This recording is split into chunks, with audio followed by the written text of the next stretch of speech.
We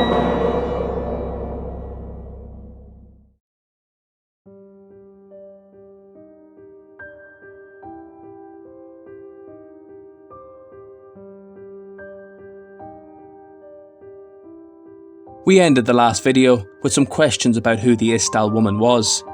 One theory which has continuously resurfaced over the years is that she was a sex worker.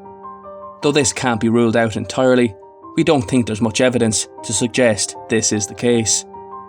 Though she is seen with men, there were no staff members who raised the possibility during subsequent inquiries into her movements in the weeks before her demise. This theory doesn't explain her movements and strange secretive behaviour, and so we think it's best to park the idea and move on to others which have been raised. Was she a spy? Was she a criminal? Was she running from a past life? Or was she somebody who simply went to extreme lengths to hide her identity for other unknown reasons? Once we've looked into these possibilities, we will consider the possible cause of her death. Was it murder, suicide, or an accident? The spy angle is the most touted hypothesis, so let's start by asking, if she was a spy, who was she spying for? Two nations who had active intelligence networks in Norway at the time were Russia and Israel. We will look into this, but first it's of benefit to outline why people think she was a spy in the first place.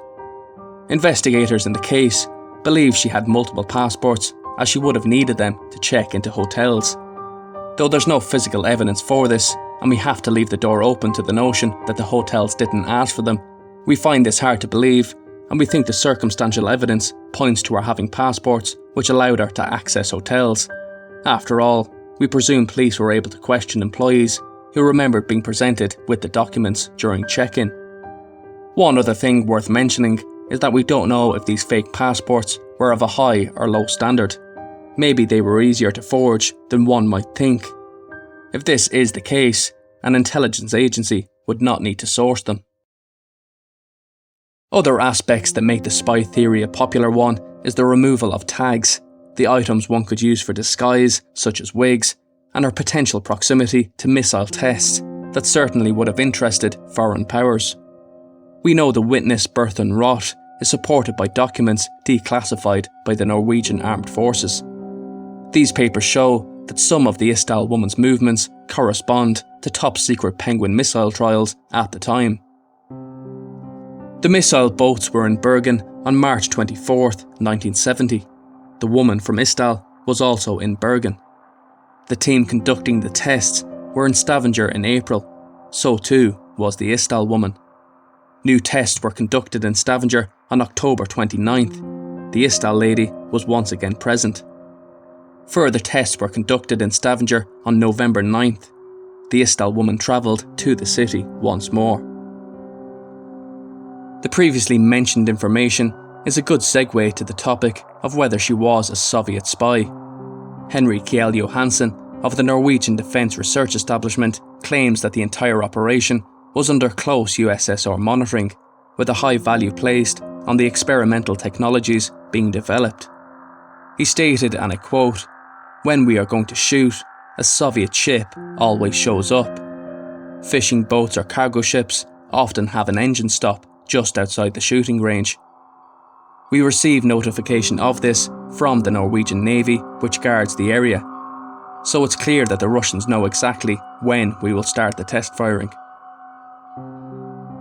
With information like this, one might think she must have been working for Soviet intelligence. However, there's a lot to suggest otherwise. The BBC podcast Death in Ice Valley interviewed Alexander Vasiliev, who gave a list of reasons as to why he doesn't think she was working for Russia. The first reason is she had all of her clothing labels taken off, which suggests she was a spy, because she was attempting to conceal her identity. Yet, if she was a Soviet agent, she would have been wearing clothes purchased in Norway, or in a nation from which she acknowledges descent. Secondly, she had far too many fictitious names. If she had been a Soviet spy, she would have had solid documents such as passports and birth certificates. It would take far too much time and effort to have 7. After all, obtaining a real passport necessitates locating the identification of a deceased person who meets the criteria of the spy who would assume the identity. This former Russian agent says it's impossible for her to have so many identities. The third reason is witnesses who met her claim she had a garlic odour flowing from her, which would have made her stand out. This would have been problematic for someone trying to blend in. And lastly, she was a female and this was not common. However, it might also be suggested that this in itself is a good reason to use her. So we have a number of reasons to question the Soviet spy viewpoint, but we certainly can't rule it out definitively. Another spy agency which has often came up is Mossad. The Israelis were active at the time, as the botched assassination of Ahmed Boushiki shows. Their interests revolved around the activities of the PLO and far-right groups. Agents were placed into these organisations, and it's been suggested that the Isdal Woman may well be one. They also tracked former Nazis and opponents deemed to pose a threat to the fledgling state of Israel. We know she likely originated from the Nuremberg area and may well have left as the Nazis grew ever stronger. An expert talking to the Death in Ice Valley podcast has said that unlike the Soviet intelligence service, Mossad were known to have used multiple identities and women were more likely to be in their service. The organisation is remembered in Norway for an incident which resulted in the death of an innocent man in the town of Lillehammer. The assassinated man, Ahmed Boushiki, was believed to be Ali Hassan Salama, the chief of operation for Black September, the group responsible for the Munich Olympics massacre where 11 Israeli athletes were murdered in cold blood. 6 members of a team of 15 were tried and convicted. The Mossad connection appears to revolve around 2 primary ideas. The first one being her age and the area where she is believed to have been born and spent some time. If she was born between 1926 and 1934, it's been suggested she may have left for France as Nazi policies became ever more imposing on the Jewish community. The one problem with this theory is that DNA seems to rule out a Jewish origin. However, she may have been a member of another community which were frowned upon. Maybe her family were opposed to Nazism, maybe they were communists, gypsies, or had children deemed defective by the state. The second reason she is connected to the Israelis is because they were active in Norway and she displays a secrecy which indicates spy activity. Her connection to Israel seems rather weak, though with so open a case, anything is possible.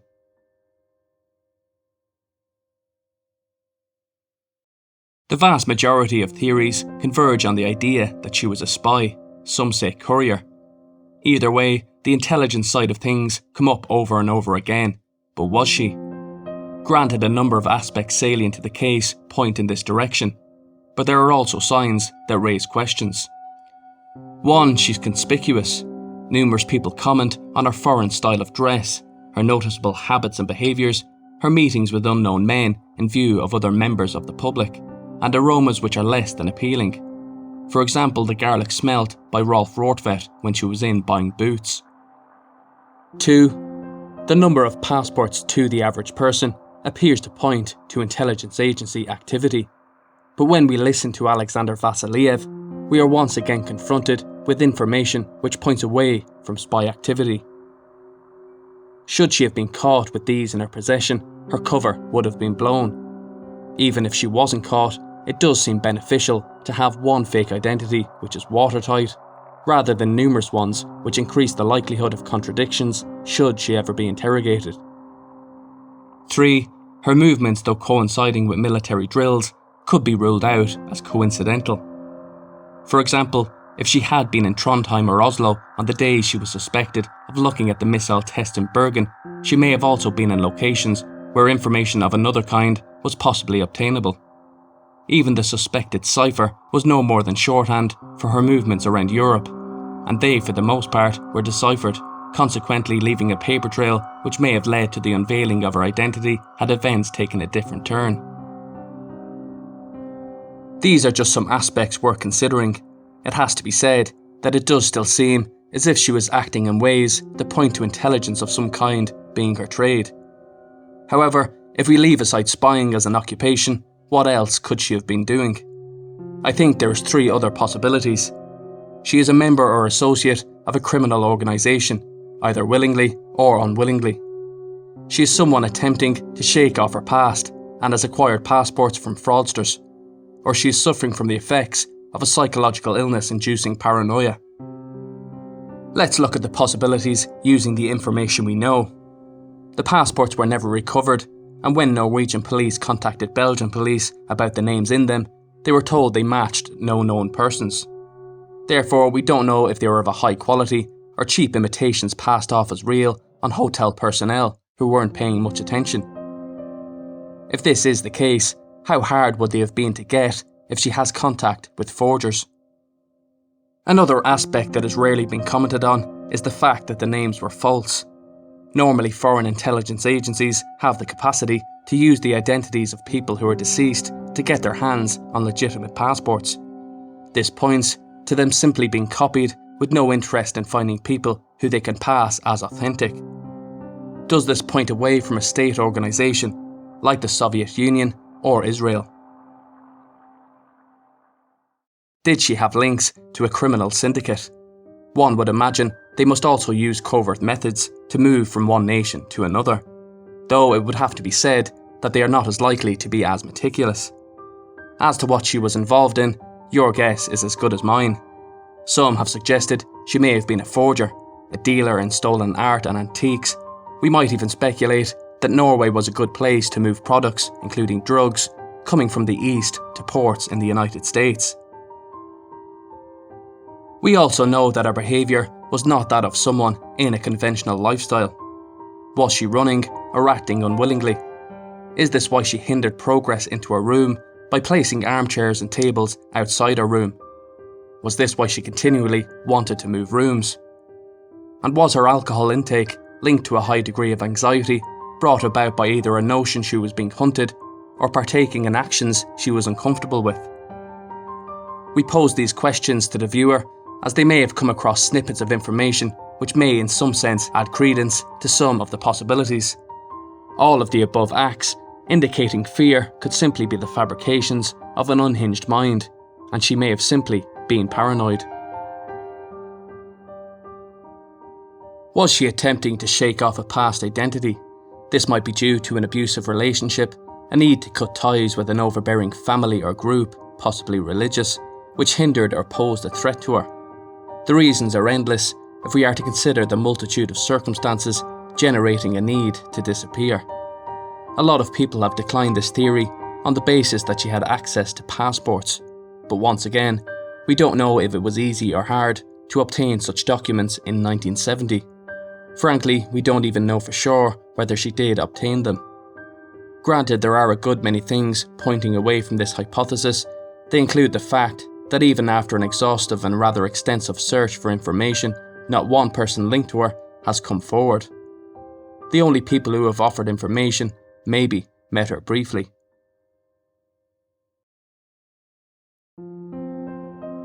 If we look at these separately, I believe the evidence points to one of the 3 possibilities being the most probable. Though it has to be said before we go on that even this leaves a number of nagging questions. The idea that she died in an accident seems to be the least spoken of possibility, so I think it's best we cover this and see if we can create a stronger argument for it. The YouTube channel Goalie's Girlfriend, a Norwegian-based channel, highlights a feature of the Isdal case which is of interest to anyone trying to answer what happened. She takes a walk into the Isdalen Valley to the place where the body was found. Her walk gives those interested a better understanding as to the remoteness of the area. In fact, the first time she attempts going, she has to turn back, and she runs out of time. The accident theory, just like that of the suicide, is strengthened by the fact the place she was found is so remote. Why would a killer bring a woman here? There are numerous other places she could have been assassinated in, her hotel and other more accessible areas of Bergen. And why use a sedative to kill her if other poisons could have been used? If it is a murder, it doesn't show signs of being planned. The accident theory is also strengthened by the fact that she had phenomal, not because she passed out due to the tablets, but because it might indicate she was taking them for an underlying ailment that Michael East in his blog points to. That ailment being epilepsy, which Phenomal is prescribed for. He also states it might be the case that the reason furniture was removed from her room was because she didn't want to bang her head should a fitting episode occur. Upcoming fit can be noticed by people with the condition, and it is possible she took the pills in order to halt an onset. Food such as bread and crackers, as well as containers with water, were found at the scene. It therefore seems reasonable to suggest that she was having a picnic and a fire was started to warm food. Is it possible that she had a fit while the fire was lit? East goes on to make another interesting point. When police went through the suitcases, they found eczema cream. Eczema cream contains paraffin. After continued use, a buildup can collect in clothes, making them more flammable. 50 such deaths were reported in the UK.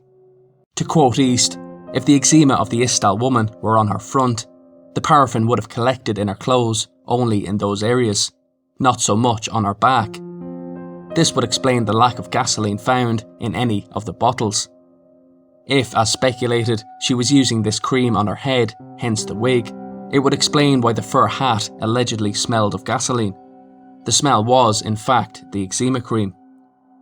The forensics report stated the smell indicated that it contained remains of petroleum or something similar. A picture then develops of a woman more rounded than the femme fatale of the spy theories. A woman who is dignified and beautiful, yet suffering from seizures, eczema, and alopecia. Perhaps anxiety too. She removes furniture as she fears banging her head on it in her hotel room. And here is the accident scenario he lays out. Having already marked the heights of the mountains, she decided to take the air at Ulriken. She takes some Phenomal and sets out on her journey.